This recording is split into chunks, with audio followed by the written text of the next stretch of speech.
마가복음 1장 29절에서 39절까지의 말씀입니다. 저와 여러분이 함께 돌아가면서 교도하도록 하겠습니다.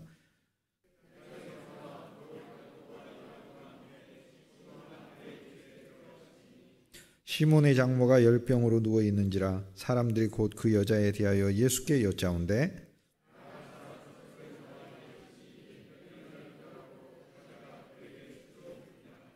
저물어 해질 때 모든 병자와 귀신 들린 자를 예수께 데려오니 예수께서 각종 병이든 많은 사람을 고치시며 많은 귀신을 내쫓으시되 귀신이 자기를 알므로 그 말하는 것을 허락하지 아니하시니라.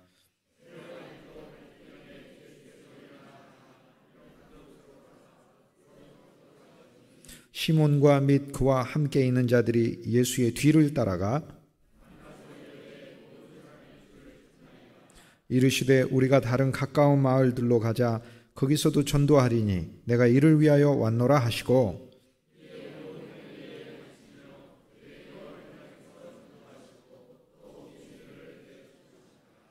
아멘. 아멘. 오늘 우리 주 예수 그리스도께서 제자들 집에 가시고 또 제자들과 함께 당신의 비전을 선포하시는 말씀을 저와 여러분이 읽었습니다. 신약에 예수님이 이렇게 오셨잖아요. 구약엔 여호와 하나님이 말씀하셨잖아요. 예수님이 여호와 하나님이세요. 예수님은 하나님이에요. 로마서 9장 5절에 나와 있어요. 예수 그리스도는 육신으로 하자면 조상들에게서 나셨으나 조상들 아브라함, 이삭, 야곱 이렇게 그 후예로 나셨으나 그분은 사실상 세세히 영광 받으실 하나님이시로다 이렇게 이제 돼 있어요. 사실 이 하나님이신 분이 구약에서는 하늘에서 말씀하셨어요. 그런데 신약에 보니까 예수님이 어디 계셔요? 땅에 계셔요. 즉 하나님이 어디 계셔요? 지금 땅에 계셔요. 예수님이 오늘 우리가 읽었던 말씀에 보면 회당에 있어요. 회당은 모임의 장소란 뜻 아니에요? 교회를 가리킵니다. 예수님이 어디 계셔요? 교회에 계셔요. 얼마나 감사해요. 하나님이 어디 계셔요? 그리스도 예수를 통하여 교회에 계시잖아요. 그런데 오늘 말씀해 보면 예수님이 집에 들어가셨어요. 집에 들어가셨죠. 그 얼마나 감사해요. 예수님이 어디 계셔요? 하나님이 어디 계셔요? 나와 여러분의 가정에 거하신 줄 믿습니다. 그러면 구약은요, 어떻게 보면 하늘의 하나님이 하늘에서 믿음의 사람들에게 말씀하는 책들이잖아요. 그것을 율법이라고 부르고 그것을 옛 언약이라고 불러요. 옛날 언약은 인간과 하나님의 거리가 있어요. 인간은 죄악이 있고 하나님은 거룩하니까. 우리는 죄인이고 하나님은 거룩하니까 거룩한 것과 거룩하지 않은 것이 섞일 수 없고 만날 수 없잖아요. 그래서 하나님은 인간을 축복하실 때도 하늘에서 축복하셨고 이렇게 된 거죠. 그런데 신약에 보면 하나님이신 예수님이 이 땅에 오셨고 교회에 오셨고 가정에 오셨고 더 나아가면 나와 여러분의 심령 안에 거하신 줄 믿습니다. 그럼 하나님은 어디 계셔요? 우리 안에 계셔요. 하나님이 어디서 축복하셔요? 하늘에서 여러분을 축복하시나요? 아니에요. 새 언약의 백성이다 이 말이에요. 새 언약의 백성은 하나님이 어디서 여러분을 축복하시냐? 여러분의 교회 안에서 축복하시고 여러분의 가정 안에서 축복하시고 여러분 심령 안에서 나와 여러분을 축복하신 줄 믿습니다. 그러니 얼마나 감사해요. 그래서 저 하늘으로 하나님 날 도와주세요 이렇게 기도를 한다는 것은 하나님 날 도와주세요라는 기도 자체는 틀린 기도는 아니지만 자세는 틀렸어요. 그 다음에 진리가 약한 사람이고 초보의 사람이고 새로운 언약을 모르는 사람이에요. 복음서의 마태, 마가, 누가, 요한복음 보세요. 예수님 어디 계셔요? 여기 계시잖아요. 이 땅에 태어나셨고 이 땅에서 사시고 30년을 사셨대요. 근데 3년간 사역하셨어요. 우리가 이렇게 생각을 해보면 반대였으면 더 좋을 것 같아요. 3년간 사시고 30년간 공생애를 했으면 더 좋을 것 같다는 생각이 들지 않으세요? 3년간 그냥 사시고 30년간을 공생애를 하셔서 30년간을 병자를 고치고 30년간을 귀신 들린 사람을 쫓아내고 30년간 문제 있는 모든 것을 해결하시고 30년간 뭐 바다와 바람과 파도와 풍랑도 잠잠하게 하시고 온갖 각생 질병 걸린 사람들을 다 낫게 하시고 죽은 자도 살리시고 30년간 그렇게 하면 훨씬 나을 것 같은데 그게 아니고 성경에 보면 30년간을 그냥 사셨어요. 그리고 3년간 공생애라고 우리가 부르는 사역들이 있어요. 사람들을 고치고. 그럼 우리가 생각할 때 왜 3년만 하셨지? 왜 30년 동안은 그냥 사셨지? 이렇게 생각하잖아요. 여기 하나님 뜻이 있어요. 무슨 뜻이냐면 우리를 낫게 하는 거는요. 예수님이 30년 걸려서 할 일이 아니에요. 3년이면 충분한 일이에요. 그러니까 3년이에요. 그런데 주님은 30년간 나사렛에서 사셨다는 이야기는 거기 그분의 뜻이 있어요. 무슨 뜻이냐면 우리와 살기 위해서 오셨다는 거예요. 그러면 가장 큰 예수 그리스도의 선물이 뭡니까? 선물이 여러분의 가정과 나의 가정과 여러분의 인생과 내 인생에 오셔서 예수님이 고치시는 일이 제일 큰 선물입니까? 아닙니다. 그분이 나와 여러분의 인생에 함께 사시는 것이 이것이 가장 큰 선물인 줄 믿습니다. 이 함께 사심을 통해 그분은 정말 우리 인생에 같이 동행하고 계신다는 거예요. 그리고 얼마나 감사합니까? 여러분, 주 예수 그리스도를 더욱더 선명하게 볼 수 있으시길 주님의 이름으로 권면합니다. 복음서에 보면 마태, 마가, 누가, 요한복음, 예수님은 어디 계셔요? 바로 이 땅에 계시고 우리의 가정에 계시고 심지어는 어디 계셔요? 우리 환난에 계시잖아요. 얼마나 감사해요. 나와 여러분이 환난을 겪을 때 하늘에 있는 하나님이 지켜보면서 우리 환난을 다루시고 계시는 게 아니고 그 하나님 그리스도가 우리 심령 안에 계시면서 우리를 격려하고 있어요. 이것은 훈련이다 라고 말씀하시는 거예요. 이건 환난이 아니고 훈련이다 라고 얘기를 하는 거예요. 환난이 아니고 훈련이에요. 진짜로 훈련이에요. 오늘 말씀을 보면 예수님이 제자들을 뽑는데요. 먼저 4명의 제자를 뽑습니다. 베드로, 안드레, 야고보, 요한 4명의 제자를 뽑고 나중에 12명을 뽑게 되거든요. 그런데 예수님께서 이 제자들과 함께 마가복음 4장에 보면 배를 타고 바람과 파도가 출렁이고 목숨이 위협을 받는 그런 바다를 건너시죠. 그런데 예수님은 그 가운데 주무시고 계셨잖아요. 그 배에서. 왜냐하면 예수님과 함께 있는 인생이 어찌 침몰하겠어요? 절대 침몰하지 않지. 그렇기 때문에 예수님은 주무시고 그 배의 주인이시고 배 고물에 주무시고 계셨는데 그 고물은 배가 쪼개지는 자리거든요. 나무 2개를 붙이는 이 접합 부분이 고물이고 바람과 파도와 풍랑에서 제일 그 부서지기 쉬운 그 자리가 쩍 갈라지는 그 자리가 고물인 거예요.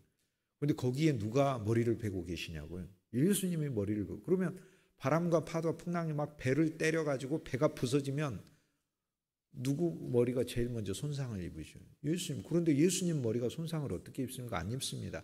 예수님이 머리에 손상을 입기는 해요. 우리가 가시관을 씌워가지고. 근데 그것도 우리 죄를 위한 구속의 제물이 되실 때 예수님이 자기 자신을 내어주셔서 죽으신 거지. 그게 아니라 우리를 보호하기 위한 것에는 예수님 머리가 왜 상합니까? 안 상하지. 그 배가 먼저 부서지기 전에 예수님 머리가 타격을 입는데, 그리고 그 성경 말씀이 보여주는 건 결코 그리스도와 함께하는 그 배가 침몰하지 않는다는 걸 보여줘요. 그리고 제자들이 그 훈련을 거치면서 바람과 파도와 풍랑이 거센 그것은 우리 인생의 그 수많은 어려움과 역경이 오는 걸 말하잖아요. 환난이 오고 그러잖아요. 마음 졸아들고 내 인생이 침몰하지 않나.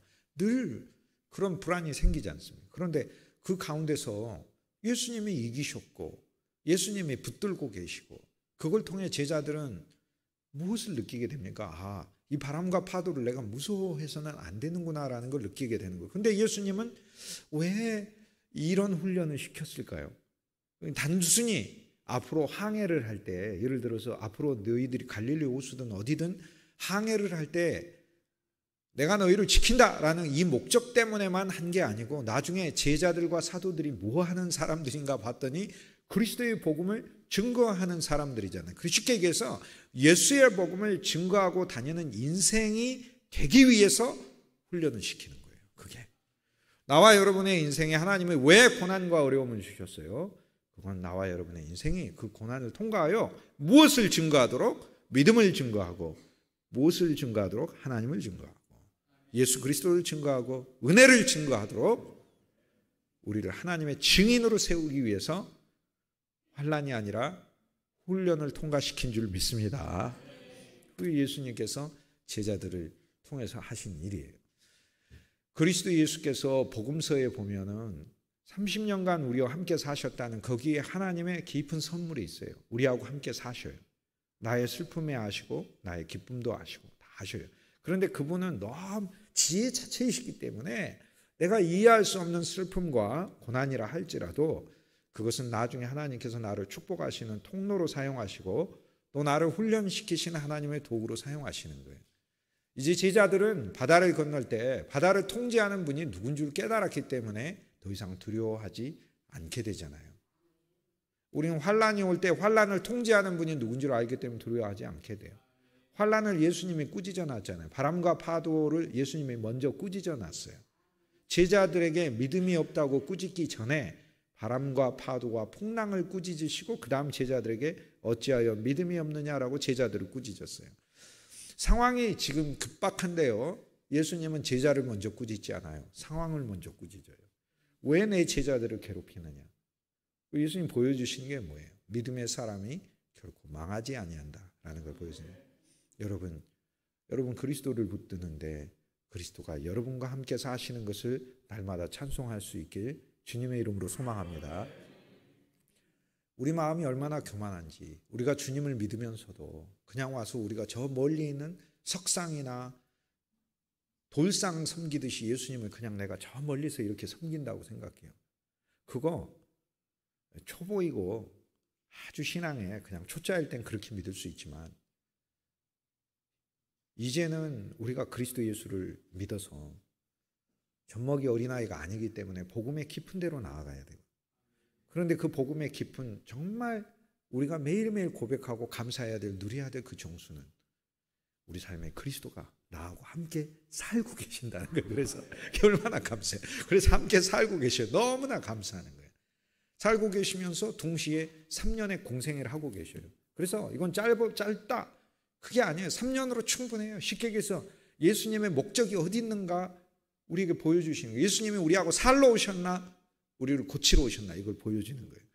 그러니까 한면에는 우리는 하도 그냥 어그러진 것만 보니까 예수님하고의 관계 속에서 예수님이 나한테 어떤 이득을 줄 건가 이득의 관점에서만 그리스도를 보기 때문에 예수님이 그냥 30년을 사시는 게 아니고 30년을 고쳤다고 생각하면 훨씬 더 그게 더 나한테 복음서가 더 읽히기 쉽겠다 그렇게 생각할 수 있겠죠. 그러나 예수님의 목적은 나하고 함께 사시는 거예요. 그러면 내 삶에 일어난 모든 고민, 모든 어려움은 그분이 맡고 계시죠. 당연히 그분이 주권자이신데 하나님은 어떤 환경에서든지 신뢰하시길 주님의 이름으로 축복합니다. 예수님이 우리하고 함께 사시는 거 얼마나 감사해요. 오늘 말씀에 보면 마가복음 1장에 처음에 보면 예수님은 세례 요한이라는 사람이 먼저 엘리야 같은 선구자로 예수님의 길을 예비하는 자가 돼서 예수님이 오신다라고 증거했다는 거예요. 이것은 무엇을 이야기하냐면 세례 요한은 율법이라고 예수님이 정의를 해주셨어요. 율법의 때는 세례 요한까지요 라고 얘기해요. 그래서 쉽게 얘기해서 구약의 모든 말씀과 선지자들은 어떤 한 사람을 나타내기 위해서 존재했다라는 거예요. 아브라함은 그리스도를 나타내기 위해 존재했어요. 그래서 히브리서 11장에 보면 아브라함은 그리스도로부터 받는 상급과 장막을 소망하고 이 땅에서 나그네로 살았다고 얘기해요. 모세는 그리스도를 위해서 소망을 갖고 살았다라고 이야기하는 거예요. 모세는 그리스도를 위하여 받는 고난을 애굽에서의 보화보다 더 좋은 것으로 여겼다라고 히브리서 11장에. 그러니까 그들은 그리스도를 아직 안 봤지만 믿음 아래서 모세는 자기보다도 1500년 후에 예수님이 태어날 거지만 믿음 안에서 미리 언젠가 그렇지 그는 모르겠죠. 하지만 우리는 알죠. 1500년 후지 모세보다 1500년 후에 예수님이 태어나게. 하지만 모세는 모르죠. 1500년 후가 될지 100년 후가 될지 모르지만 그러나 소망을 갖고 산 거예요. 하나님이 내 인생을 통해 예수님의 사역을 미리 증거시키는구나. 예수님이 오셔서 진짜 출애굽하실 거고, 모세가 한 출애굽은 모형 출애굽이에요. 작은 출애굽. 애굽에서 이스라엘 백성들 꺼내는 정도고, 예수님은 오셔서 우주적으로 이 세상이라는 곳에서 우리를 끄집어내신 거예요. 그래서 오늘 우리가 그리스도인들이요, 출애굽기를 우리한테 딱 적용을 하면, 예수님이 우리 삶에 오셔서 함께 사시면서 하신 일이 뭐예요? 예수님은 애굽에서 나사렛으로 오셨잖아요. 애굽에서 나사렛으로. 그 그리스도가 애굽에서 나사렛으로 오실 때 이미 예수님께서는 우리를 애굽에서 나사렛으로 끌고 오신 거예요. 끌고 와서 우리는 더 이상 애굽의 백성이 아닌 거. 그러므로 세상에서 나와 여러분이 일하지만, 비록 오늘 우리들에게 어떤 바로 같은 존재가 있다 할지라도, 우리를 학정 아래 두는 존재가 있다 할지라도, 그래도요, 구약과 다른 것은 무엇이냐면, 이미 모세로서 그리스도가 역할을 하고 계시고, 이미 주님이 우리를 어린 양이 되셔가지고 우리를 저주 가운데서 건지셨고, 애굽의 장자는 죽는다 하더라도 하나님의 백성은 결코 멸망하지 않게끔 하나님의 놀라운 구원을 세우는 줄 믿습니다. 그 믿음 아래서 그리스도인들은 사는 거예요. 그 놀라운 역사를 그리스도가 이루셨다는 거예요. 그런데 복음서에 와서 예수님은 세부적으로 사람들의 집에 오셔서 하나씩 하나씩 다 만지고 다니시잖아요. 얼마나 감사해요. 세례 요한이 예수 그리스도를 증거했다. 세례 요한은 율법의 때를 가리키니까 모든 율법은 그리스도를 증거하는 것이다. 여러분, 율법의 말씀들은 혼자서 지킬 수 있는 말씀이 아니고 그리스도께 의뢰하고 그리스도를 좋아하고 그리스도를 사랑할 때 지킬 수 있는 말씀이에요. 형제를 사랑하는 것도 혼자의 노력으로 사랑할 수 없어요. 안 됩니다. 그러니까 실패하니까 많은 교회들에게 사랑이 없는 거예요. 모든 그리스도인들은 형제를 사랑하기 위해 그리스도를 먼저 사랑해야 돼요. 주님을 먼저 사랑하면 주님을 사랑하는 마음이 형제를 사랑하는 마음으로 저절로 나오게 돼 있어요. 왜? 그리스도를 사랑하는 것 속에 형제를 사랑하는 사랑의 씨앗이 본질적으로 들어있기 때문에 그래요. 오늘 우리들이 주님의 뜻을 왜 잘 수행을 못하느냐? 오늘 우리가 인내하고 싶은데 왜 인내를 못하느냐? 오늘 우리가 더 헌신하고 싶은데 왜 헌신을 못하느냐? 오늘 우리가 더 기뻐하고 싶은데 왜 더 기뻐하지 못하느냐? 오늘 내가 삶의 현장에서, 내 가정에서, 일터에서, 직장에서 승리자로 많은 사람들에게 오히려 훨씬 더 권면하고 하나님의 생명을 공급하는 사람으로 서고 싶은데 왜 못하느냐? 내 마음에 왜 평안이 없느냐? 나한테 왜 사랑이 없느냐? 여러분에게 사랑이 없는 건 사랑이 부족한 게 아니고 그리스도가 부족한 것이고, 여러분에게 인내가 없는 건 인내가 부족한 게 아니라 그리스도가 부족한 것이고, 여러분에게 평강이 없는 건 평강이 부족한 게 아니고 그리스도가 부족한 것이라. 주님만 추구하면 그리스도 안에 있는 모든 것이 다 나와 여러분에게 저절로 올 줄 믿습니다. 세례 요한이 예수님을 증거했다. 그래서 구약도 다 예수님을 증거해요. 사실 성경은 그래서 오직 메시지 하나만 얘기해요. 우리 보고 누구를 만나라고? 오직 한 사람, 그리스도를 만나라고. 그분을 만나라고. 여러분, 나와 여러분은요, 그냥 종교인으로 부름받은 사람이 아닙니다. 어떤 기독교라는 종교를 가지고 그냥 내가 하나님을 믿어야지 라는 그런 신앙이 그거 아니에요. 우리는 기독교예요. 기독이란 말이 그리스도라는 말이에요. 예수 그리스도를 믿는 사람, 우리 예수 그리스도. 나와 여러분의 이름을 그리스도인이라고 부르잖아요. 그리스도인. 어떤 환경일 때 그 사람의 이름이 그렇게 바뀝니까? 그거는 그 존재가 그 사람에게 붙여진 그 이름과 같아지거나 적어도 그거를 너무나 좋아할 때 그렇게 부르는 거. 어떤 사람이 골프를 너무 좋아하면 골프의 사람이라고 부르잖아요. 어떤 사람 축구를 너무 좋아하면 축구의 사람이라고 부르고, TV를 너무 좋아하면 TV의 사람이라고 부르는 거 아닙니까? 그러면 나와 여러분은 그리스도인이라고 부른다면 그 그리스도인이라고 불리는 그 본질적인 나와 여러분의 자세는 우리가 누구를 좋아하고 누구를 소망하고 누구를 이야기해야 하는 거예요. 예수 그리스도지. 나와 여러분, 우리가 스스로를 보면 절망이 들고 스스로를 보면 무슨 소망이 있어요? 없지. 우리 몸은 아담이라서 저절로 아담의 모든 어그러진 것을 다 내게 돼 있죠. 그런데 예수님을 보잖아요. 우리는 예수님을 보고 소망을 얻고 그 예수를 사랑해야 되는 존재로 하나님이 우리를 마련해 놓으셨고, 주 예수 그리스도를 더욱더 좋아할 수 있게 여러분과 함께 살고 계시는 그 그리스도 예수를 매일 발견하고 일하러 갈 때도 주 예수님 나와 함께 해주시니 너무 감사합니다. 주 예수님 나와 동행해 주시니 너무 감사합니다. 주님과의 사랑의 고백을 늘 나눌 수 있길 주님의 이름으로 축복합니다. 그리스도 예수가 오셔서 먼저 복음을 전하셨어요. 혼자서 먼저 복음을 전하셨거든요. 마가복음 1장에 보면 제자들을 뽑기 전에 혼자 복음을 전하셨어요. 그리고 제자들을 뽑습니다. 그래서 주님은 혼자 복음을 전해서 그 복음을 이제 앉아서 막 금을 씻고 또 금을 던지고 하는 중에 들었겠죠. 그 들었다고 나와요. 누가복음 5장에 보면 베드로도 고기잡이 하다가 예수님 배 빌려달라고 하니까 배 빌려주고 옆에서 그물을 씻고 막 고기 던지고 막 하는 그 가운데서 예수님 말씀을 듣는 거죠. 예수님의 혼자 복음을 전했을 때 제자들이 뽑혔고 그 다음에 예수님이 이 제자들을 뽑아 복음을 전하자라고 얘기를 해요. 근데 복음이 뭐예요? 기쁜 소식이잖아요. 무엇이 기쁜 소식이에요? 그리스도가 기쁜 소식 아니에요. 예수님이 내 모든 걸 맡으셨다. 나와 함께 사신다. 내 눈물을 아신다. 내 고통을 아신다. 아실 뿐만 아니라 해결하신다. 해답이 되신다. 풀어주신다. 부어주신다. 이끌어가 주시고 나만이 아니라 내 후손까지 대대로 축복하시는 그 여호와가 하늘에서 그 축복하시는 여호와가 우리 집에 와서 살고 계시는데 왜 안 고쳐주시겠어요? 왜 해결하지 않으시겠어요? 그럼 예수님 뭐하러 오신 거예요? 그냥 놀러 오신 거예요? 아니에요. 나와 살게 하나 되게 그 목적과 비전을 가지고 나한테 오신 거고 예수님 오셔서 내 살에 참여했다고 하잖아요. 내 살에 참여했다. 내 형제가 되셨다. 내 가족이 되셨다라고 하는 거예요. 여러분이 놀라운 주님을 더 사랑하고 사모할 수 있게 주의 이름으로 권면합니다. 우리 주님이 마가복음 1장에는 먼저 복음을 전하셔서 제자들을 뽑았어요. 나와 여러분의 인생에 오셔서 주님이 복음을 전하시는데 이 복음의 모든 내용은 마태복음에 나와 있는 모든 예수님의 일, 마가복음에 나와 있는 모든 예수님의, 요한복음까지의 모든 예수님의 일을 우리한테 해주신다는 거예요. 우리 인생이 파도를 만나면 잠잠하게 해주시고 내가 문둥병에 걸리면 낫게 해주시고 내가 나사로처럼 죽어 있으면 나를 살려주시고 내가 비전이 없으면 나를 비전을 주시고 먹을 것이 없으면 먹여주시고 얼마나 감사해요. 그게 복음이에요.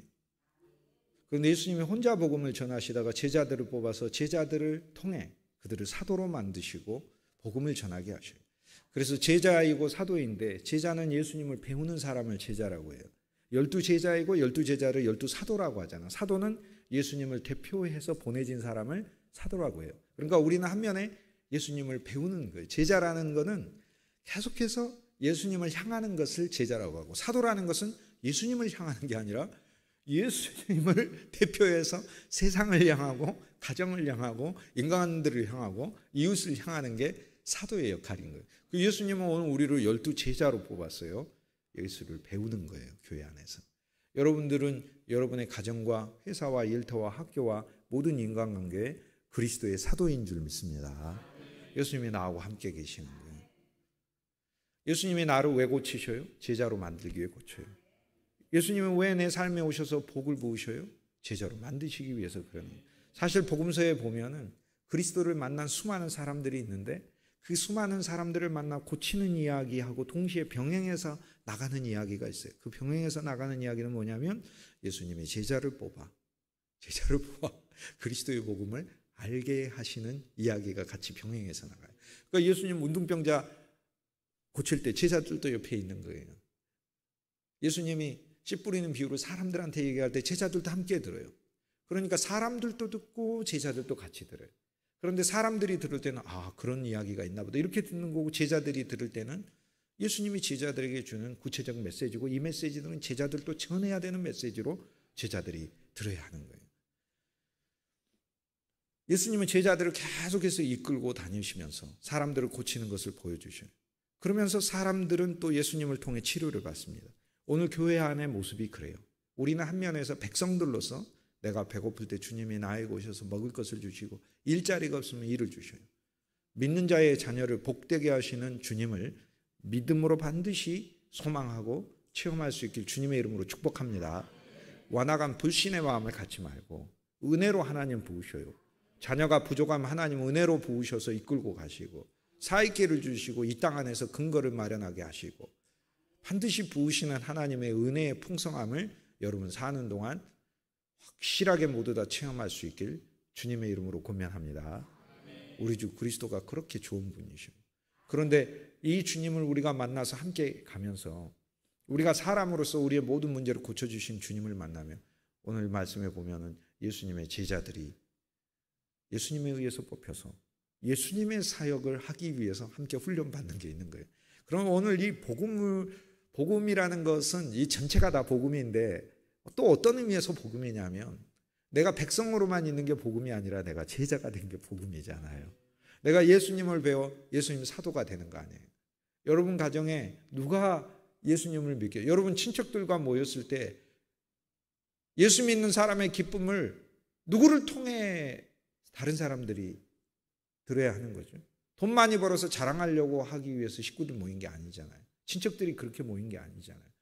잠깐 있다 살다가는 이 인생이 뭐가 있거나 없거나 나는 기쁘고 나는 소망이 있고 알 수 없는 평강으로 가득해 있어서 나사로처럼 새로운 생명을 가진 존재로 거기 있게 하기 위해서 나와 여러분을 부른 것 아닙니까? 쉽게 얘기해서 나와 여러분을 우리들의 가정에, 우리들의 일터에, 우리들의 직장에 만나는 모든 사람들에게 그리스도를 믿어 그리스도의 언약을 가지고 그리스도의 축복을 가지고 예수님이 나와 함께 살고 있기 때문에 내 눈은 그리스도로 세상을 보는 거고 그리스도로 모든 것을 판단하는 거고 주님이 나와 함께하고 계시니까 만나는 모든 사람들이 그리스도의 증인이요 그리스도의 사도의 역할을 감당할 수 있길 주님의 이름으로 축복합니다. 평범한 백성이 되게 하지 아니하시고 주의 백성만으로도 감사하죠. 세상 백성이 아니라 하나님의 백성이 되겠으니 얼마나 감사해요.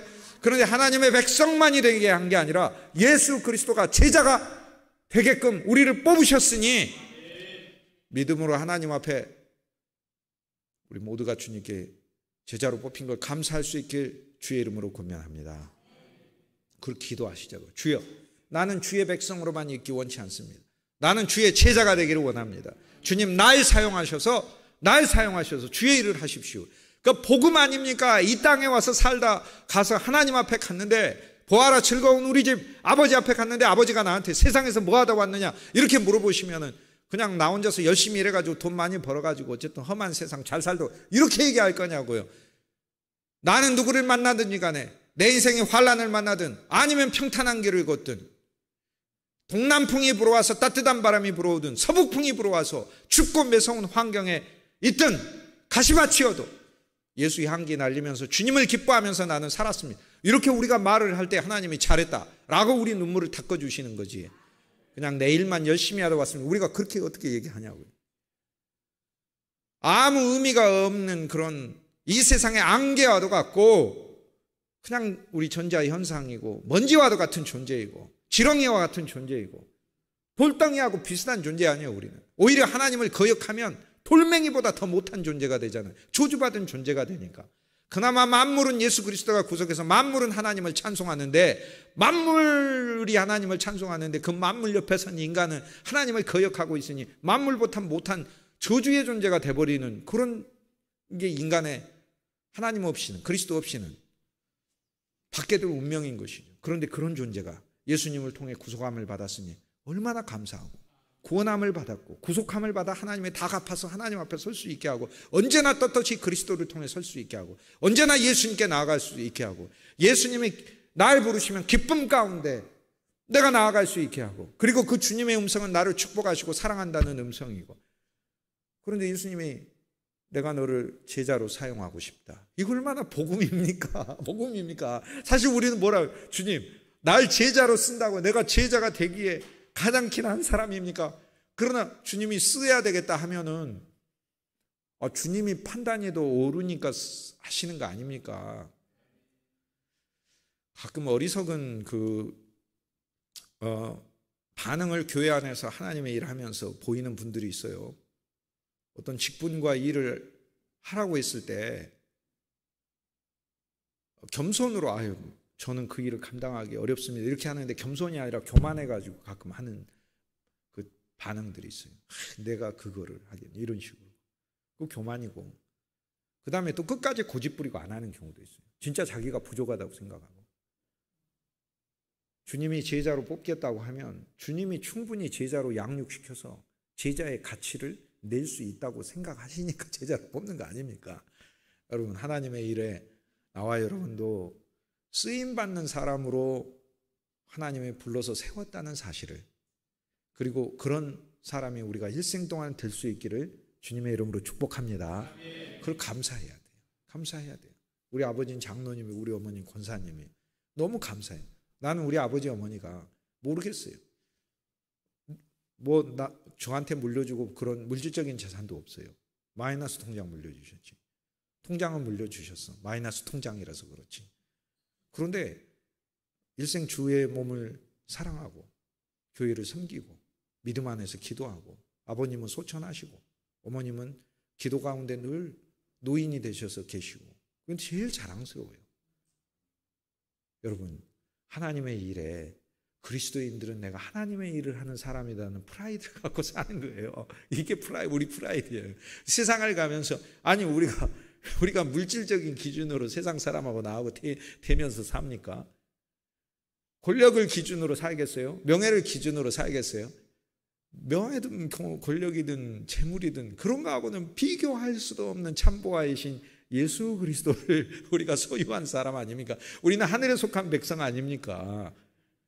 그리고 우리 인생의 비밀을 아는 사람이잖아요. 우리가 갈 곳이 하나님의 영원한 안식의 품 안, 그곳을 보장받은 사람이잖아요. 그리스도 예수 안에서.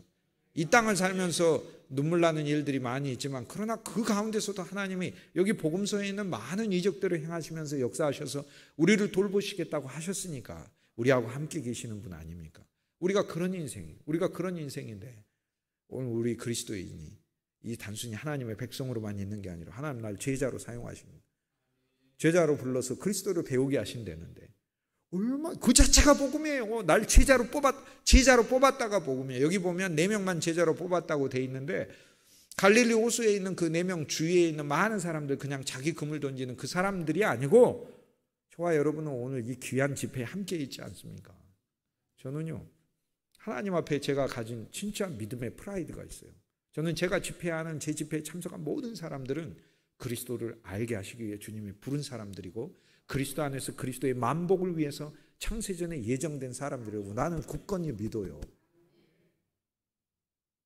그러니까 주님이 여러분을 이 자리에 부른 거지. 이 황금의 이 시간에 이 세상에서 가장 소중한 것이 그리스도라고 생각해서 나와 여러분도 이렇게 있는 것 아닙니까? 우리를 제자로 뽑아주셨으니 얼마나 감사해요. 그래서 거기에서 제자 할 만하니까 뽑힌 게 그게 아니고, 은혜로 뽑으니까 여러분, 우리가 하나님의 말씀으로 제자를 뽑았네 이렇게 할 때 우리의 믿음이 한 발 더 나아가, 주여 그렇습니다, 나를 제자로 써주시고 내가 제자가 되게 해주십시오. 여러분이 아름다운 그리스도의 몸이 그리스도의 제자들로 가득 찰 수 있길 주님의 이름으로 축복합니다. 제자 훈련은 뭐냐면, 제자가 되는 훈련인데, 제자 훈련은 예수님과 함께 많은 것을 경험하는 게 제자 훈련이에요. 그리고 주의 말씀을 듣는 게 제자 훈련이에요. 여기서 제자가 하는 일은 예수님의 모든 일에 참여하는 거예요. 여기 보면 사람들은 대상이 바뀌잖아요. 문둥병 고침을 받고, 또 오병이어 이적을 행할 때 5,000명이 와서 먹었고 그러지만, 청중들은 계속, 백성들은 바뀌어요. 그런데 제자들은 늘 같이 있는 거예요. 그러니까 제자라는 뭐냐면 예수님에 대하여 계속 더 알아가는 게, 그게 제자훈련. 제자훈련의, 한국의 제자훈련에서 가장 중점을 기울여야 될 건 그리스도에 대해 알아가는 거예요. 그리스도에 대해. 이게 제자훈련이 예수님에 대해. 그 다음 성경에서 보면 제자훈련은 예수님이 삶의 현장에서 시켜요. 바람과 파도와 풍랑이 있을 때 그때 예수님이 나타나서 바람과 파도와 풍랑을 잠잠하게 하시고 이미 이겨놓으신 예수님을 알게 하시는 거예요. 그 다음에 이스라엘의 경계를 뛰어넘어서 이스라엘은 도저히 가지 않는 곳까지 가서, 심지어 무서운 그 무덤까지도 가서 그리스도의 복음이 얼마나 능력 있는가를 보여주고, 도저히 구제받을 수 없는 인간이 하나님의 능력, 예수 그리스도의 복음에 의해서 살아나는 것을 보여주고, 귀신 2,000마리가 하나님 말씀 하나에 벌벌 떠는 그런 주님인 것을 보여주고, 그 주님이 나하고 함께 있는데 귀신 2,000마리가 아니라 2만 마리가 와도 눈 하나 깜짝 안 하는 거예요. 우리 그리스도인은 그러는 거예요. 그게 그런 존재가 된 거예요. 그런 존재가. 얼마 감사해요. 얼마나. 귀신이 나를 해야 한다고? 천만의 말씀, 1,000마리 10,000마리가 와도 아무 상관없는 거예요. 그거는 그리스도가 나하고 함께 있는데, 예수님이 날 건져주시고 구원해 주시는 그 구속이, 예수의 피 한 방울은 우주보다도 크고 귀신 수천만 마리보다 강한 건데, 그 피가 나한테 부어졌다고 그러잖아요. 범벅이 돼 있는데 나와 여러분의 존재가 어찌 이 땅에 있는 귀신들에 의해서 멸망받을 존재냐, 그런 얘기예요. 스스로 속아 넘어가는 거지. 그러니까 스스로 속아 넘어가는 게 많잖아요. 예를 들어서 많이 가졌는데 혼자서 없다고 생각하고, 부모님은 자녀를 사랑하는데 자녀 혼자서 사춘기에 오해해가지고 방문 닫고 들어가서 우리 어머니는 날 왜 이렇게 미워하시지? 우리 아버지는 날 왜 이렇게 싫어하시지? 이러고 있는 거잖아요. 대화하면 진짜 황당하잖아요. 인간들이 그렇게 있는 것이, 자기 혼자 기만당해가지고 사탄이 와서 기만시키니까. 저는 율법이 저보고 죄인이라고 하면 언제나 할렐루야 아멘이에요. 맞아, 나는 죄인 중에 개수예요. 율법이, 하나님의 율법이. 그런데 사탄이 와서 나보고 죄인이라고 하면 웃기고 있네. 너는 나보다 죄를 1000만 배나 지었으라고 내게 거꾸로 얘기를 해요. 나는 100년 살면서 100년 살지도 모르겠지만, 100년보다 안 되는 인생을 살면서 죄 짓지만 너는 창세 때부터 죄 지어가지고 지금까지 오내니까 걔가 뭐 나한테 죄인이라고 할 게 뭐가 있냐고. 나 만나면은 부러워해야지. 오히려 너는 좋겠다, 예수의 피로 구속함을 받아서. 사탄이 나보고 물어야 하는 거지. 나는 어떻게 해야 구원받냐 그러고. 오늘 우리 그리스도인들의 삶은 주님이 말할 수 없을 만큼 놀라운 은혜를 부어놓은 그런 인생인 줄 믿습니다. 여기서 예수님이 제자 4명을 뽑았다.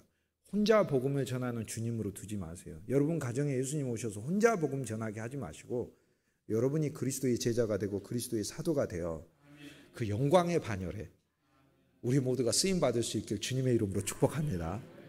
그래서 신앙의 어리석은 그 베이비 신앙에 머물지 말고, 내가 그리스도를 더 배워야 돼. 다 모든 분들은, 연세 드신 분들이 신앙의 진리가 더 깊어질 수 있다고 제가 아까 이전 시간에 말씀드렸잖아요. 야곱의 이야기를 통해 얘기했잖아요. 아무리 요셉이 똑똑하고 잘나고 그래도 그 기도의 영역은 야곱을 못 따라가고, 하나님의 비밀과 섭리를 아는 것은 눈앞이 안 보이는 137세 노인이 훨씬 더 선명한 거예요. 그게. 여러분, 육신적인 거는 여러분 손자보다도 휴대폰 치는 게 몇십 배 느릴 수도 있어요. 그러나 여러분의 마음은 이 세상에 있는 어떤 사람보다도 우리 주 예수님을 더 가까이 빨리 달려갈 수 있는 마음인 줄 믿습니다. 그런 존재, 우리는 너무 감사합니다. 오늘 우리가 읽었던 말씀을 보면 그 주님이 혼자서 복음 전하다 제자들을 뽑았으니 예수님의 기쁨이 얼마나 크겠어요. 오늘 그리스도의 많은 백성들이 있습니다. 그런데 주님이 제자를 원하시죠. 주님이 회당에 들어가셔서 교회 안에서 귀신을 쫓아내셨어요. 얼마나 놀라운 귀신이에요. 여러분, 생명의 교회, 믿음의 교회, 여러분 소속에 있잖아요. 이건 뭘 뜻하는? 이 생명은 새로운 생명이요, 이 생명은 신성한 생명이요. 사람 생명을 가리키는 게 아니에요. 예수님이 내가 곧 길이요 진리요 생명이라고 그랬을 땐 하늘의 생명을 가리켜요. 신성한 생명, 하나님의 생명, 삼위일체 하나님만이 가진 생명. 그런데 삼위일체 하나님만이 셋이서 이 생명은 내가 절대 니들한테 안 줄 거야, 그런 생명이 아니고 우리 안에 이 생명을 주셨대잖아요. 이 생명, 영원한 생명. 그러니까 예수님을 믿어서 우리가 구원받은 것보다 더 놀라운 건 뭐냐면 영원한 생명을 가진 거예요. 그래서 그리스도인들은 죽음이 없어요. 실은 죽는 게 아니고 하나님의 영혼으로 문을 열고 들어가는 것인 줄 믿습니다. 죽음이 없다니까요. 그러나 안 믿는 사람은 죽음이죠. 당연히. 왜냐? 영원한 생명으로 들어가는 게 아니라 영원한 사망으로 들어가니까 진짜 죽음이죠. 안 믿는 사람은 진짜 죽음인 거고, 우리는 육신의 죽음은 죽음이 아니에요. 하나님의 품 안으로 문을 열고 들어가는 것이에요. 물론 육신적으로 볼 때는 마음이 아프고 슬프고 잠시 헤어져 있으니까 그러지만, 여기 보아라 즐거운 우리 집이 있잖아요. 거룩한 천국에서 사랑하는 형제들과 가족들과 믿음의 동역자들과 모두 함께 만나서 영원히 새 예루살렘에서 함께 사는 약속이 우리에게 있는 거예요. 짧은 인생이잖아요. 잠깐 눈 감았다 뜨니까 30년 지나가고 50년 지나가고 70년 지나갔지 않습니까? 일장 춘몽이구나. 진짜 춘몽이구나. 꿈꾼 것 같아요. 지나온 삶이. 우리한테 남는 게 뭐겠어요? 뭘 자랑하겠습니까? 하나님을 믿는 믿음을 자랑하고, 하나님의 백성임을 자랑하고, 예수 그리스도의 제자임을 자랑할 수 있게, 예수의 생명을 영원한 생명을 받았음을 자랑할 수 있게 주님의 이름으로 축복합니다. 우리는 그런 존재가 됐죠. 예수님은 회당에 들어가서 귀신을 쫓아내줬다. 생명의 교회는 귀신이 힘을 쓰지 못하는 교회예요. 여러분이 출석하고 여러분이 섬기고 있는 그 그리스도의 몸 자체가 귀신이 옴짝달싹도 못하는 예수의 말씀에 의해서 묶여있는 교회인 줄 믿습니다. 말씀이 흥황해 있어요. 그래서 그런 인생임을 알아야 돼요. 우리가 그리스도를 배우면 여기 예수님의 회당에 들어가서 귀신을 쫓아내잖아요. 왜 우리는 교회 생활을 하고 왜 예수님을 믿는데 왜 귀신한테 자꾸 속아 넘어가가지고 내 인생이 그리스도를 안 배워서 그래요. 그리스도를 안 배워서. 그런데 더 미리 알 것은 사실 구원받은 자에게는 이미 주님이 소유하고 계셔요. 그렇기 때문에 사실 어떻게 보면 귀신이 못해요. 못해본다니까. 손을 못 대요. 손을 못 대는 존재예요. 자꾸 와서 이렇게 위협만 할 뿐이야. 그냥 자꾸 이러고. 그러니까 이렇게 하니까 나는 무서울 뿐이지 혹시 나 때리는 거 아니야 이러고. 근데 절대 못해요. 안 된다니까. 그렇게 하려면 하나님의 특별한 허락을 받아야 되죠. 욥기에 나오는 것처럼. 그럼 하나님 허락해 주면 어떡해요? 여러분 욥입니까? 여러분이 그런 믿음이 있나요? 그런 믿음이 있으면 하나님 허락해 줘요. 그런데 자세히 생각해 보니까 내가 그런 믿음이 없더라고요. 욥과 같은 믿음이 없어요. 그러니까 하나님 허락을 안 해요. 귀신한테. 걔는 믿음이 없어 안 돼. 손대지 마. 걔는 내가 당분간 훈련시켜야 돼. 걔는 욥처럼 믿음이 단단해지면 귀신이 와서 하나님의 축복해 주시니까 잘 믿는 거 아닙니까? 그럴 때 하나님이 아니야. 네가 한번 시험해봐. 훈련해봐. 이런 거예요. 사실 하나님 그렇게 한 건 믿는 사람에게 아무런 장애가 안 되기 때문에 그러는 거예요. 충분히 하나님을 믿는 믿음의 사람이 이길 수 있음을 보여주기 때문에 그러는 것이에요. 생명의 교회에서 예수님이 가버나움 회당에 들어가서, 가버나움은 갈릴리에서 제일 유명한 도성 아니에요. 예수님이 살고 계시는 곳이죠. 나사렛에서 30년간 사시다가 공생애를 할 때는 가버나움에 오셔서 사셨으니까 그 가버나움이란 갈릴리 호수 북부에 있는 그 가버나움이라는 곳에 예수님의 회당에 와서 가장 갈릴리의 대표되는 그 교회에 와서 예수님은 귀신을 내쫓아 줬어요. 여러분, 예수 그리스도의 제자로서 그리스도를 배워갈 때 저와 여러분의 인생에 귀신의 역사가 이미 끝난 것을 확신하시길 주의 이름으로 축복합니다. 하나님의 은혜와 사랑, 성령의 은사와 역사만이 오늘 우리들에게 남아있는 거예요. 그게 너무 감사한 거죠. 그리고 예수님이 귀신을 쫓아내 줄 때 이 귀신이 실은 목적이 있어요. 목적이 뭐냐면 예수 그리스도와 인간들, 하나님과 인간 사이를 이간하는 게 그게 귀신의 역할이에요. 그러니까 귀신에 진다는 것은요, 그 목적에 놀아나는 게 지는 거예요. 목적이. 사실 귀신이 왜 에덴 동산에서, 사탄이 왜 에덴 동산 인간에게 선악과를 먹도록 막 유도를 했나요? 하나님을 불신하게 만들기 위해서 선악과를 먹게 했고, 하나님의 풍성과 하나님의 사랑을 의심하게 만들기 위해서 그런 거예요. 쉽게 해서 하나님은 다 먹으라고 했거든요. 선악과만 먹지 말으라고. 그런데 귀신이 와서 뭐라고 질문해요? 하나님이 다 먹지 말라고 했지, 이렇게 얘기해요. 그러니까 의도부터가 계속해서 하나님을 인색한 사람, 하나님을 베풀지 않는 사람, 계속해서 하나님은 가까이 해서는 안 될 사람, 이런 식으로 접근하는 거예요. 귀신의 의도는. 실은 귀신은요, 선악과를 먹어 본질적으로도 타락하게 하는데도 목적이 있지만 하나님이 말씀하신 명령을 어기게 함으로 하나님을 화나게 하고 하나님이 인간에 대해서 분노하게 하고 인간은 그 무서운 하나님에 대해서 더 도망가게 하고, 그래서 인간과 하나님 사이를 파탄나게 하려고 하는 게 귀신의 목적이에요. 그런데 창세기 3장에 보면 귀신의 목적은요, 인간이 선악과를 먹게 하는 데는 성공했을지 모르는데 그 이후에 모든 귀신의 동기는 다 부서져요. 하나님을 화나게 하는 게 아니라 하나님은 큰일 났다, 내 새끼 이래서는 안 되겠네 라고 인간을 찾아오시는 하나님이 되시고 바로 오셔서 상황을 수습하셔요. 그리고 복음을 선포하셔요. 염려하지 마라, 니들 패배했냐? 네 자손은 승리할 것이다 라고 약속해줘요. 이 얼마나 좋은 약속인 줄 아세요? 옷도 입혀주세요. 예수 믿어서 내가 가난한데 하나님이 나타나서 너 가난하나 염려하지 마라, 내가 네 자식은 부하게 해주겠다. 얼마나 기쁜 소식이에요. 아담과 하와가 하나님의 명령을 지키지 못하고 실패해서 좌절하고 무서운 하나님이 이러고 있는데 하나님이 와가지고 귓사랭이 때리면서 이 자식들 앞으로 다시는 니들 안 볼 거야. 그게 아니고 너 실패했느냐? 염려하지 마라, 네 후손은 승리한다 이러는 거예요. 소망이 생기잖아요. 그러면은 나는 안 되는데 내 후손은 하나님이 성공시키시는구나. 얼마나 감사해요. 예수 그리스도조차도 아담의 후손으로 오셨어요. 아담의 후손으로. 그리스도가 새 아담이 되신 건 죽으시고 부활하셔서 새 아담이 되신 거지, 오실 때부터 아담하고는 전혀 별개의 새 아담으로 오신 게 아니에요. 예수 그리스도는 아담의 후손으로 오셔서 죽으시면서 아담을 종결하시고 부활하셔서 새 아담이 되신 거예요. 예수님이 이 땅에 태어날 때 새 아담으로 오셔서 아담하고 아무 관계없는 존재로 오신 게 아니라니까. 아담의 후손으로 오신 거예요. 그러니까 예수님이 하나님의 뜻에 온전히 순종해서, 심지어 십자가에서 죽으시는 것도 인간이 죄악으로 십자가에 못 박는 것이면 그것이 하나님의 뜻이었기 때문에 예수님도 순종하면서 하나님의 뜻을 받아들였을 때, 그때 아담은 얼마나 기뻐하겠어요. 자기 후손 중에 예수 그리스도가 하나님의 뜻을 성취한 존재가 되었으니 얼마나 기쁘고 감사해요. 여러분, 창세기 3장에 저주는 없어요. 땅을 저주하고 마귀를 저주한 것이지 하나님은 인간 저주하지 않아요. 심지어 땅조차도 그 저주에서 풀리도록, 인간에게는 저주받은 땅에서 그 저주가 풀리도록 하나님이 축복을 선포해 놨어요. 땅은 가시와 엉겅퀴를 낼 것이요, 저주받았으니까. 그런데 네가 땀을 흘리면 소산과 열매를 얻으리라, 이렇게 해놨어요. 얼마나 감사합니까? 땅은 가시와 엉겅퀴를 낼 것인데 네가 그 옆에서 아무리 힘쓰고 애쓰고 땀과 눈물을 흘려도 가시와 엉겅퀴가 30배, 60배, 100배로 자라리라. 하나님 그렇게 안 해놓으셨다니까.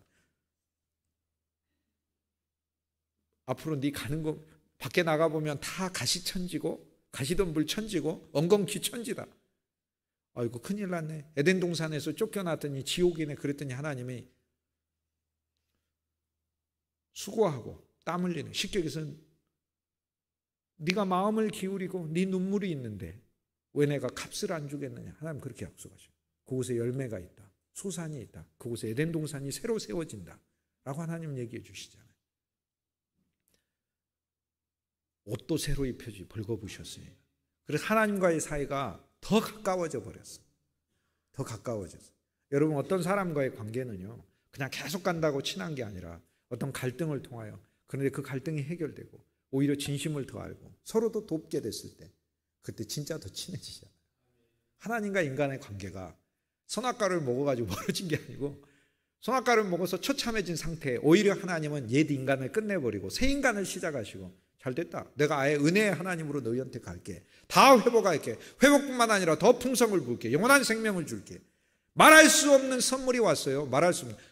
선악과를 먹어서 인간이 어그러진 그 죄악도 진짜 크고 그 저주도 너무 심각한데, 그러니까 우리가 세상을 살면서도 절망하고 좌절하고 눈물 나는 일들도 가득하고 실패들을 경험할 수밖에 없는 이런 세상이고, 불공평하고 뭔가 부조리가 다 있는 세상인데, 그런데 그리스도 예수 그 한 분을 통하여, 로마서 5장 15절, 한 사람 아담을 통하여 죄가 오고 사망이 오고 정죄가 오고 하나님의 모든 심판이 왔다면, 한 사람 예수 그리스도를 통하여서는 비교할 수 없이 어마어마한 선물이 왔다고 그러잖아요. 우리가 그 인생이 된 거예요. 그러니까 오늘 그러므로 우리가 세상을 살아갈 때 그냥 아담으로서 예수님을 모르는 존재로 살 때는 내 인생에 한량없는, 하나님의 은혜하고는 전혀 관계없는 저주가 충만한 인생이 되겠지만, 한 사람 예수 그리스도를 통하여선 말할 수 없는 분량으로 은혜가 나한테 부어져서 그런 인생길을 걸어간다고 주님 말씀하고 계시잖아요.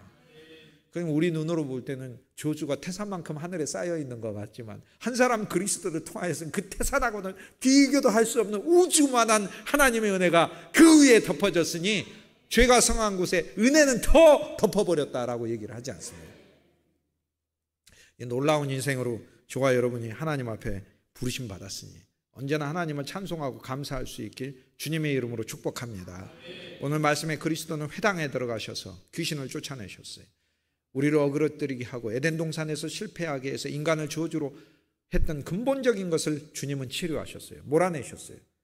그리고 만나는 모든 귀신들을 다, 온갖 종류들을 전부 다 주님께서는 몰아내시고 쫓아내시는, 오늘 그리스도 예수와 함께 살고 있는데, 이 예수님은 함께 살고 있으면서 이 공생애를 우리 안에서 행하고 계시는 거예요. 이 놀라운 주님이 우리 안에서 역사하고 있으므로 나와 여러분의 인생은 예수 그리스도의 권능에 사로잡혀 있는 인생이에요. 그분의 놀라운 팔에 붙들려 있는 인생임을 발견할 수 있길, 그래서 찬송할 수 있길 주의 이름으로 권면합니다. 예수님의 회당에서 쫓아낸 그 귀신의 특징이 뭐냐면 예수님을 알려고 하지 않는 거예요. 예수님을 알려고 하지 않아요. 왜냐하면 나사렛 예수님 보고 나와 당신이 무슨 상관이 있나이까? 귀신은 그렇게 얘기해요. 우리가 당신과 무슨 상관이 있고 우리를 멸하러 왔나이까? 24절에 보면 나사렛 예수요 이렇게 돼 있어요. 나사렛 예수가 맞죠? 나사렛 예수. 그런데 이게 귀신의 한계예요. 로마서 9장 5절에 이분은 세세히 영광받을 하나님이시잖아요. 그러니까 귀신은 예수님이 사실 누군지도 잘 몰라. 그러니까 예수님 앞에 만물의 소유자 앞에서 만물이 자기 거라고 거짓말 치고 있는 것이에요. 그래서 교회 안에 귀신은 뭐냐면 예수님과 신자 사이를 멀어지게 하는 귀신과 우리의 온갖 지식들 속에 그리스도하고 상관없는 것들, 이것이 귀신의 것이에요. 내쫓겨야 돼요. 여러분, 나와 여러분의 생각이 우리 주 예수님을 더욱더 좋아하고 사랑하는 그런 하나님을 향한 관심이 풍성해질 수 있기를 주의 이름으로 권면합니다. 그게 주님이 쫓아내준 거예요. 귀신을 쫓아내줬어요. 이제 내 인생은 예수님을 관심 갖고 사랑하는 인생이다. 아가서 1장에 보면은 자기 포도원을 한 여인이, 한 처녀가, 시골 처녀가 포도원을 막 경영해. 자기 포도원이야. 자기 포도원을 열심히 경영하니까 얼굴도 시커매져. 그래서 얼굴이 꼭 개달의 장막 같다 그래요. 개달이라는 사람의 장막 같다. 시커먼 백성들, 얼굴이 검은 백성들, 그 백성들이 살고 있는 그 염소가죽처럼 진한 장막 같다. 피부가 백옥 같다가 아니라 아주 시커멓다라는 얘기예요. 그런데 그 갈릴리 북부에 있는 자기 포도원을 하는 그 시골 소녀를 예루살렘에 있는 왕이 사랑해서 그 처녀를 자기 신부로 데려간다는 이야기가 바로 아가서 이야기 아니에요. 그게 예수님 이야기잖아요. 오늘 우리 포도원을 위해서 일하는 힘쓰는 나를 보고 예수님이 와서 나를 보고 아름답다고 그래요. 너의 얼굴이 계달의 장막 같으나 네가 예루살렘 같고 디르사 같다고 얘기하잖아요. 디르사 얼마나 아름다운 도시인지 몰라요. 그렇게 예쁜 곳이다라는 거예요. 주님은 우리를 그렇게 보시는 거예요. 그게. 그렇게 해서 나중에 우리 운명은 뭐냐면 내 포도원을 위해 일하는 게 아니라 아가서 8장이 마지막인데 아가서 8장에 보면 왕의 포도원에 왕의 왕비가 돼요. 그 포도원을 위해 일하는 존재가 되는 거예요. 이게 예수님을 만나는 사람의 과정인 거예요. 오늘 우리들은 주님이 우리를 연애하시기 위해서 왔어요. 우주적인 한 결혼에 대한 신부여인 거예요. 우리는 그리스도의 신부가 되는 거예요. 여러분, 예수님을 믿는 데서 더 나아가 그리스도를 좋아하고 그리스도를 사랑하고 그럴수록 주님은 우리한테 더 은혜를 붓고, 그러니까 우리의 겉모습이 죄로 인하여 검거나 아니면 육신적으로도 많이 낡았거나 해도 나와 여러분을 주님은 진짜 사랑하시니까, 신부로 사랑하니까 참 신랑이신 예수 그리스도를 더 좋아할 수 있게 주님의 이름으로 권면합니다. 교회는 그리스도를 만나는 곳이에요. 그리스도 예수가 빠져버린 교회는 귀신이 횡행하는 곳이다 이 말이에요. 그런데 예수님이 교회에 오셔서 생명의 교회는 이런 귀신을 쫓아냈어요. 그러므로 생명의 교회는 그리스도를 말하고 그리스도를 좋아하고 그리스도를 소망하는 것이죠. 물론 마가복음 오늘 우리가 1장 읽었고 마가복음 16장까지, 또 마태복음 1장부터 28장까지, 누가복음 1장부터 24장까지, 요한복음 1장에서 21장까지 계속 과정이 있어서 예수님 안에서 버라이어티합니다. 다양합니다. 즐겁고 좋습니다. 그러나 하나하나 더 배워가는 기쁨이 있고 우리가 그리스도 안에서 더 하나하나 진보하는 기쁨이 있는 거예요. 얼마나 감사해요. 예수님은 생명의 교회를 오늘 여기 밝혀주고 있는 거예요. 생명의 교회 안에 다닐 때 여러분의 운명이 귀신에 매이는 운명이 아니고 누가 여러분을 헤아려. 17가지가 와도 해하지 않는 인생이라니까. 로마서 8장에 사망이나 칼이나 위험이나 환난이나 핍박이나 기근이나 곤고나 적신이나 빈몸, 파산이 되어도 빈몸, 적신, 빈몸, 파산이 되어도 다 뺏어가 버려서 없어도 예수 그리스도의 사랑에서 끊을 수 없고 10가지가 다가와도 사망이든 생명이든 높음이든 기쁨이든 천사들이든 장래일이든 현재일이든 어떤 것이든 이 세상에 있는 어떤 것이라도 예수 그리스도의 사랑에서 끊을 수 없고 우리가 넉넉히 이긴다고 하나님의 말씀이 약속이 나니 그런 인생이 된 거예요. 교회 생활을 하는 기쁨이 뭡니까? 생명의 교회 안에 여러분이 소속되어 있는 거, 여러분 이 말씀 안에서 여러분이 명확하게 봐야 돼요. 아, 내 인생은 귀신을 이기는 인생으로 해놨구나. 믿음 안에서 주 예수의 이름을 소망하고 서로 부르고 좋아하고 그리스도를 더 배워서 예수 그리스도의 승리를 누리며 사는 그리스도의 몸이 되시길 주님의 이름으로 축복합니다. 그 다음 예수님은 어디로 가셔요? 예수님은 베드로 안드레의 집으로 가셔요. 그 집에 가서 거하셔요. 오늘 그리스도가 어디에 있으면 우리한테 보여줘요? 교회에 있고 어디에 있어요? 우리의 가정에 있잖아요. 나와 여러분의 가정에 그리스도가 계셔요. 우리 가정의 사물을 맡고 계셔요. 주님이 그 가정에서 우리를 또 제자로 쓰기를 원해요. 여러분의 자녀들이 누구한테 신앙을 배워요? 우리들한테 신앙을 배워야 되지. 우리들의 형제들이 누구한테 복음을 배워야 돼요? 우리한테 배워야 되지. 예수 믿는 게 기쁘다는 것을 누구를 통해 봐야 되냐고요. 우리가 증거해야죠. 예수 믿으면 기쁘다는 것이 우리가 증거해야지 예수 믿으면 괴롭다의 증거가 되면 되겠습니까? 그래서 우리는 훨씬 더 주님 앞에 더 요구해야 돼요. 그렇습니다. 주님, 나를 기쁘게 하소서, 나를 감사로 넘치게 하소서. 그런데 먼저 여기라고 했으니 내 인생은 하나님의 축복의 인생이고 하나님이 나를 복주시고 내 인생을 이끌고 가시는 인생이고 나는 만나는 모든 사람들에게 강력한 예수의 생명으로 그리스도를 증거하는 주의 제자로 나를 사용하기로 하셨음을 주님 내가 믿습니다 라고 고백하여 여러분 가정에서도 그리스도가 살아계셔서 가정에서도 그리스도의 제자의 역할을 수행할 수 있길 주님의 이름으로 권면합니다. 베드로의 가정에 들어가셔서 예수님은 베드로의 장모를 고쳐주셨어요. 성경에 보면은요, 이건 마태복음, 마가복음, 누가복음에 나오는데 거기 보면 아무리 봐도 베드로가 장모님이 아프세요, 장모님을 고쳐주세요 이런 대화가 없어요. 그리고 그런 대화를 했다 하더라도 이상해요. 지금 예수님 베드로의 집에 갔는데 뭐하러 가신 거예요? 지금 밥 먹으러 가셨고 거기서 주무시고 계시고 그거 아닙니까? 그러면 누가 의탁하고 있는 거예요? 예수님이 의탁하고 계시는 거죠. 예수님이. 그러면 예수님도 밥값을 하셔야 될 거 아닙니까? 예수님 그 능력을 가지고 계신 분이 뭐 하시냐고. 왔더니 우리 장모가 아프네. 예수님 고쳐주시잖아요. 여러분 그리스도를 교회 안에 그리스도만이 아니라 여러분 가정 안에 우리의 심령 안에 이 그리스도로 더 예수 그리스도를 초청하여 이 그리스도와 교제하면 나와 여러분의 모든 고민과 어려움과 고난을 그분이 담당하실 줄 믿습니다. 이 그리스도를 만나야 하는 거예요. 이 주님을. 너무 놀랍잖아요. 이 주님이. 제자의 길에 나섰을 때 제자의 삶에 있는 고민을 주님이 담당하신다는 걸 보여주는 거 아닙니까? 이게 놀라운 본문이에요. 보면 백성들은요 예수님 앞에 와서 엎드리고 구해요. 심지어 그 밑에 보면 문둥병자조차도 나를 불쌍히 여기소서라고 예수님 앞에 엎드려요. 구해요. 근데 제자는 조금 달라요. 예수님이 특별하게 취급해요. 그 집에 가시죠? 그냥 고쳐주시는 거예요. 그래서 여러분 예수님과 이거를 위대한 교환이라고 부르는데 무슨 교환이요? 나의 관심은 무엇? 주님. 그러면 주님의 관심은 주님이에요? 주님은 자기 자신에 대해 주님의 관심이 왜 주님이에요? 주님의 관심은 우리지. 예수님이 뭐라고 했어요? 너희가 내 안에 나는 나 안에 이렇게 얘기하셨어요? 아니잖아요. 나는 너희 안에 너희는 내 안에.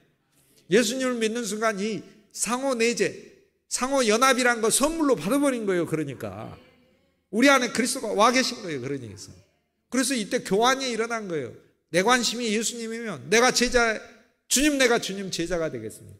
이제는 그리스도를 복음을 증거하고 복음을 아니까 이제 복음을 알았으니까 날 영원히 구원해 주셨고 내 인생을 붙들고 계시고 아브라함의 복으로 나를 대하고 계시고 나와 내 후손을 복주시고 아브라함의 복만이 아니라 근거를 마련하고 후손을 주고 땅에 대한 하나님의 약속을 받는 존재만이 아니라 이삭의 복을 주셔서 십자가를 통과하게 하시고 부활도 알게 하시고 상실에도 다시 회복하게 하시고 우물을 이루도 또 파게 하여 주시고 결국에는 이기게 하시고 야곱의 복도 주시고 번성하게 하시고 이름나게 하시고 요셉의 복까지 모든 복을 다 부어서 주시는 그 놀라운 하나님, 내 이 하나님 예수 그리스도 안에서 만났으니 나는 주님의 제자가 되기를 원합니다.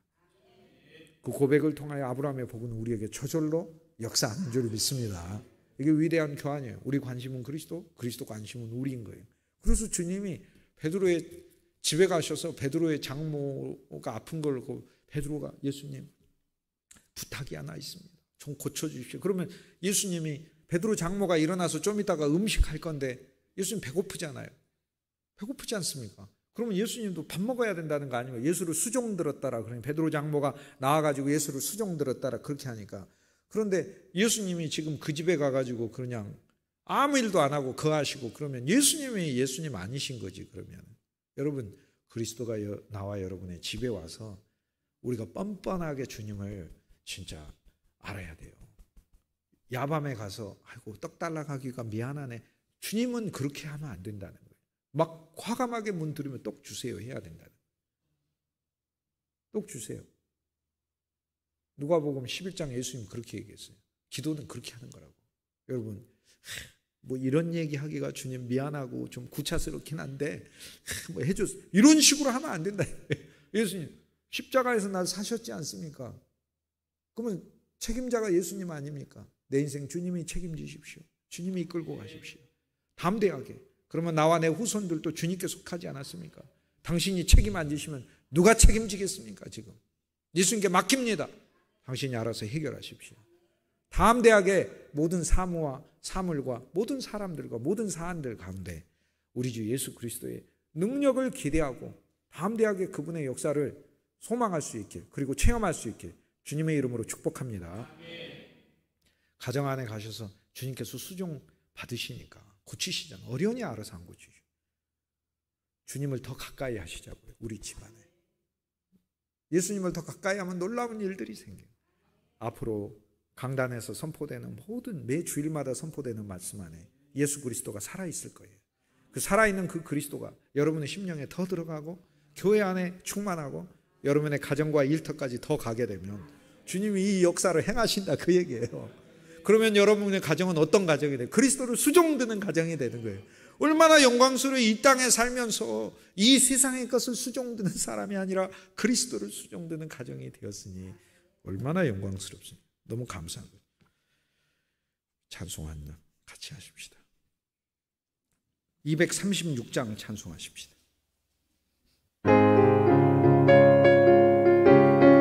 박수하면 찬송합니다.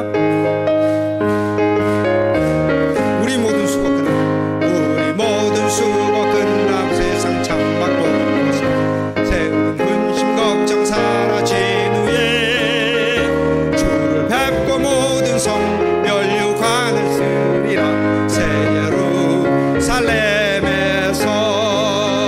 성도들이 함께 올 때 기뻐 노래하리라. 새 예루살렘 호산나를 높이 불러 왕의 왕을 맞으리. 새 예루살렘에서 가는 길이 외로워도 주님 나를 붙드니 시험 환난 근심 걱정 없으며 주를 믿고 따라가면 그의 뜻을 알리라. 새 예루살렘에서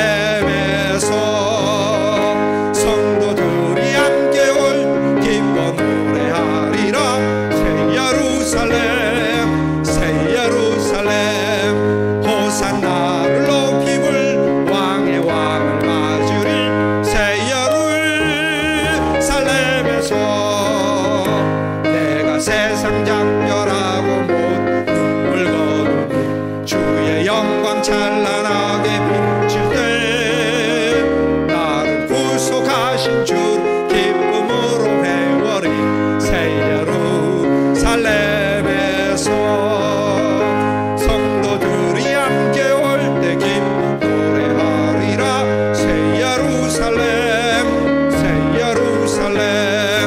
호산나를 높이 불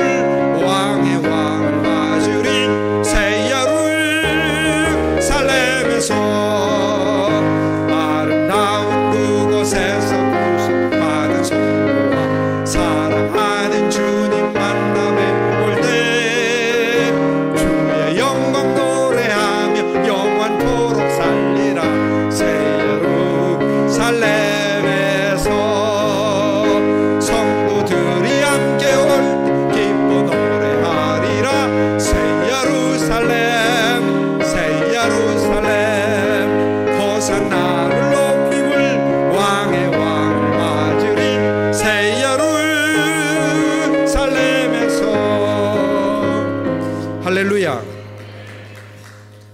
예수님께서 베드로와 안드레 집에 계시다가 새벽에 나가셨어요. 그러니 제자들이 예수님을 추적했어요. 따라가다라는 그 성경의 그 단어는 추적하다라는 얘기예요. 굉장히 막 안 놓치려고 추적한 거예요. 예수님이 새벽에 뭐 하시나 봤더니 기도하셨다라는 거예요. 제자들이 그걸 추적했다라는 겁니다. 여기에서 우리는 이제 우리 안에 거하시는 주님, 우리와 함께 사시는 주님만 만날 뿐 아니라 기도 안에서 만나는 주님을 우리가 보아야 된다는 걸 가르쳐줘요. 그게 제자예요. 여러분, 기도하지 않는 사람은 교만한 사람입니다. 나한테 부족한 게 있다면 기도입니다. 기도. 여러분한테 부족한 게 있다면 기도입니다. 아무리 그리스도인에게는 아무리 기도를 많이 한다 하더라도 그것은 부족한 것입니다. 나와 여러분이 주님 앞에 기도한다는 것 자체가 겸손한 거예요. 하나님의 도움을 구하는 거고, 기도는 더 본질적으로 그리스도의 성령을 내 안에 호흡하고 마시는 것이고, 내 삶으로 주님께 드리는 것이고, 나의 사랑과 신앙을 주님 앞에 올려드리는 것이고, 주님과 대화하는 것이기에, 여러분, 우리 주 예수 그리스도를 기도 가운데 예수님을 추적해서 만날 수 있길 주님의 이름으로 권면합니다. 그게 제자의 모습인 거예요. 더 기도하십시다. 진실로 우리가 그 기도의 능력을 하십시다. 기도하는 그리스도인들이 됩시다. 한국교회가 그래도 감사한 것은 우리 연세 드신 많은 주님의 성도님들이 교회에서 교회를 위해 기도하고, 또 새벽마다 가정을 위해서, 자손들을 위해서 기도하는 거예요. 조상의 기도 덕분에 자손들이 사는 것이에요. 여러분, 주님 앞에서 더 하나님 앞에 기도하는 것입니다. 그런데 기도는 이런 기도해야 되고 저런 기도해야 되고 그런 거 아닙니다. 성경에 보면 모든 기도와 간구로 하라고 했기 때문에 모든 기도하는 거예요. 다만 어떤 기도가 진보하지 않고 계속 그 기도만 하는 것은 모든 기도하라는 것에 어긋나게 되는 거잖아요. 그럼 우리는 모든 기도를 하는 거예요. 내 형제도 구하고, 내 자손들도 구하고, 나의 친구들도 구하고, 또 내게 필요한 것도 구하고, 모든 기도를 하라고 했으므로 우리가 주님 앞에 더 나아가서 믿음도 구하고, 하나님의 은사도 구하고, 주의 일에 쓰임 받도록 더 비전도 구하고, 내게 필요한 것들도 구하고, 여러분의 기도의 주제가 모든 것을 담을 수 있게 주님의 이름으로 권면합니다. 모든 기도하라고 했으니까 통곡으로 기도하고, 눈물로 기도하고, 사람들이 있어서 혼자 기도해야만 할 때는 조용한 소리로 기도하고, 묵상으로도 기도하고, 모든 기도를 하라는 거예요. 어떤 사람은 그러고 얘기해요. 하나님은 기먹으리냐고, 꼭 소리 질러야 기도하냐고. 모든 기도로 기도하라고 했어요. 히브리서에 보면 예수 그리스도도 눈물과 통곡으로 기도했다. 예수님도 눈물과 통곡으로 기도하는데 자기가 뭔데 눈물과 통곡으로 기도를 하는. 우리를 위해서도 애통해야 하고 주의 역사가 더 나타나도록 하나님의 일하실 수 있지만, 우리가 기도해서 하나님의 역사가 나타나는 것을 보면 우리가 주의 도구로 쓰임 받는 거고, 우리가 주님의 팔이 된 거를 체험하지 않습니까? 너무 기쁜 거죠. 여러분, 기도하는 교회가 되고, 기도하는 성도가 되고, 기도하는 인생이 되길 주님의 이름으로 권면합니다. 기도의 그리스도인 거예요. 이게 제자의 모습이에요. 추적한 거예요. 그 다음 예수님한테 뭐라고 해요? 예수님, 많은 사람이 예수님을 찾아요. 이렇게. 야, 이걸 발견한 게 제자예요. 그렇습니다. 모든 사람이 예수님을 필요로 하다는 것을 깨달은 거예요. 우리 자녀도 예수님 필요해요. 예수님 없이 어떻게 세상을 살 건데. 우리 친구도 예수님 필요해요. 교회 다녔다 말았다 하는 사람도 불쌍한 거예요. 왜? 그 풍성한 주님을 모르니까. 이제는 그리스도 안에서 우리가 받은 선물이 얼마나 놀라운가. 영원히 우리 인생을 붙들고 모든 우리 인생을 지도하시고 인도하시고 섭리하시고 좋은 것 반드시 부으시는 하나님을 우리가 만났으니까, 우리 안에 새로운 생명이신 그리스도가 있으므로, 새로운 생명을 줘서 영원에 속하게 하셨으므로 그 그리스도를 내가 만났으니 얼마나 감사해. 그런데 그 그리스도의 은혜를 모르고 종교인으로서 교회 다니다 말다 그런 사람 봤을 때 여러분 과감하게 전도해야 될 거 아닙니까? 주의 증거가 돼서. 예수 믿는 건 그거보다 훨씬 더 기쁜 게 있는 거야. 예수 믿는 건 승리가 있어. 그리스도하고는 스치기만 해도 너무나 놀라운 일이 일어나 라고. 성경에 예수님과 스치기만 해도 좋은 일이 일어나. 예수님하고 스치기만 해도 낫는다고 나오죠. 이 놀라운 주님을 스치는 정도가 아니라 늘 주를 찬송하고 함께 사는 자에게 하나님이 부으시는 은혜가 얼마나 많겠어요. 모든 성경 말씀은 믿음으로 체험하는 거예요. 무슨 얘기예요? 우리가 여기는 거예요. 아, 그리스도가 나와 함께 계시구나. 여기고, 내 인생이 예수님의 제자가 됐구나 라고 여기고, 나의 가정과 사무와 일터와 모든 것들에 대하여 예수님이 함께 계시구나 라고 여기는 거예요. 이것이 바로 믿음의 인생인 거예요. 이 믿음은 능력을 가져오게 돼 있어요. 왜냐하면 하나님의 능력은 그냥도 역사하는 능력이 있고요. 예를 들어서 홍해를 가른 거는 이스라엘이 믿음의 능력으로 갈라진 게 아니야. 하나님의 은혜로 가른 거지. 홍해는 그냥 갈랐어요. 홍해를 가를 때 이스라엘 백성들이 믿음이 충만해서 여호와 하나님이 드디어 역사를 나타내시겠구나. 애굽 군대여 보거라. 바로 왕이여 보거라. 홍해가 갈라진다. 이러지 않았어요. 뭐라고 했는지 아세요? 여호와가 우리를 여기까지 이끌어내서 우리를 죽이는구나 이러고 얘기했어요. 그때 하나님이 분노하셔가지고 니들 내가 화나가지고 니들 홍해 안 갈라 그게 아니라 내가 오기로 홍해 가른다 해서 가려졌어요.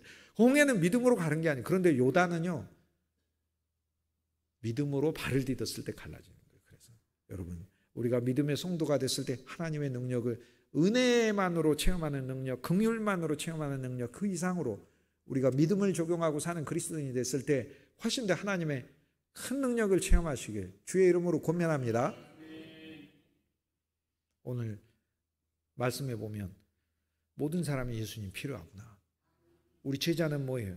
다 예수님 필요하다는 그걸 주님 앞에 기도하는 사람인 거예요. 그래서 주님, 내 아들도 예수님 필요해요.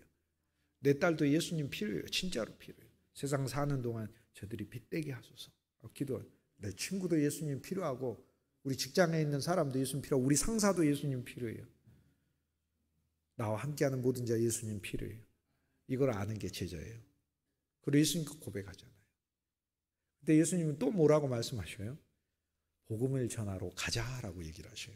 쉽게 얘기해서 가만히 앉아가지고 오는 사람들만 만나는 수동적인 그리스도인이 되지 말고 하나님이 나와 여러분의 인생을 이리 인도하든 저리 인도하든 그곳에서 복음, 기쁜 소식을 받은 사람이란 거를 증거해라는 거예요. 내가 기쁜 소식을 받았다는 거예요. 하나님이 날 진짜 사랑하시고 하나님이 내 삶을 인도하시고 나는 그리스도 안에 있으므로 나는 기쁘고 왜? 주님이 내 사물을 모두 맡으셨고 나를 축복하신 하나님으로 아브라함의 하나님, 이삭의 하나님, 야곱의 하나님, 축복의 하나님이지 그럼 아브라함의 하나님, 이삭의 하나님, 야곱의 하나님, 아브라함, 이삭, 야곱이 저주받은 하나님입니까? 출애굽기 3장 14절에 이스라엘에게 영원히 기억할 하나님의 이름은 아브라함의 하나님, 이삭의 하나님, 야곱의 하나님이라고 얘기하셨지. 하나님이 가끔은 어떨 때는 무서운 하나님, 진노의 하나님, 질투한 하나님, 분노의 하나님으로 나타나게 했지만 이스라엘 백성한테 나는 너희가 영원히 기억해야 되는 이름이 진노의 하나님 이렇게 얘기 안 하셨어요. 영원히 기억해야 될 이름은 아브라함의 하나님, 이삭의 하나님, 야곱의 하나님입니다. 축복은 1000대까지 주고 저주는 3대라고 했는데 3대라고 해봐야 나하고 아버지하고 아들 그냥 현재 축복과 저주의 비율이 보세요. 축복은 1000이고 저주는 기껏해야 3이에요. 3. 이게 하나님 마음이에요. 이게 하나님 마음. 근데 그 3대가 받는 아버지, 지금 내 자식이 받는 그것도 그리스도를 만나 주 예수님을 누구든지 주의 이름을 부르는 자는 구원을 얻는다고 했으니 주 예수님 이름 부르는 순간 축복의 인생으로 확 바뀌는 거 아닙니까? 저주를 끝내시고 얼마나 감사해요. 우리가 이 놀라운 구원을 받은 존재인데 어찌 우리들의 환경에서 주님이 가라라고 얘기하시잖아요. 그러니까 자신 있게 출근하시고 자신 있게 일하시고 자신 있게 공부하는 거고 더 엄밀히 이야기하면 자신이 아니고 자기를 믿는 자신이 아니고 확신 있게 하나님이 반드시 축복하신다는 확신 있게 언약을 신뢰하면서 모든 일을 감당할 수 있길 주의 이름으로 소망합니다. 주님이 가자 이렇게 하셨으니까 그렇구나. 이제 위축되는 그리스도인이 되지 말고 하나님의 약속이 나와 함께 있네. 내가 주님을 배우는 사람이네. 이제 주님이 날 위해서 비전을 가지고 계시구나라는 거죠. 이 제자들은 이후로도 어그러짐이 나오지만 그리스도의 훈련을 받아 마침내 하나님의 영이 충만한 사람이 되어 예수 그리스도에게 너무나 유익한 인물이 됩니다. 우리는 여기서 우리 비전을 꿈꿀 수가 있잖아요. 주님, 내가 한 인생 살면서 그냥 무익한 인간으로 남지 않고 주님께 유익하게 하십시오. 나와 내 가문이 하나님께 진짜 쓰임받는 가문이 되게 하십시오. 라는 이 소망이 저와 여러분에게 풍성히 실제로 언제나 넘치길 주님의 이름으로 권면합니다.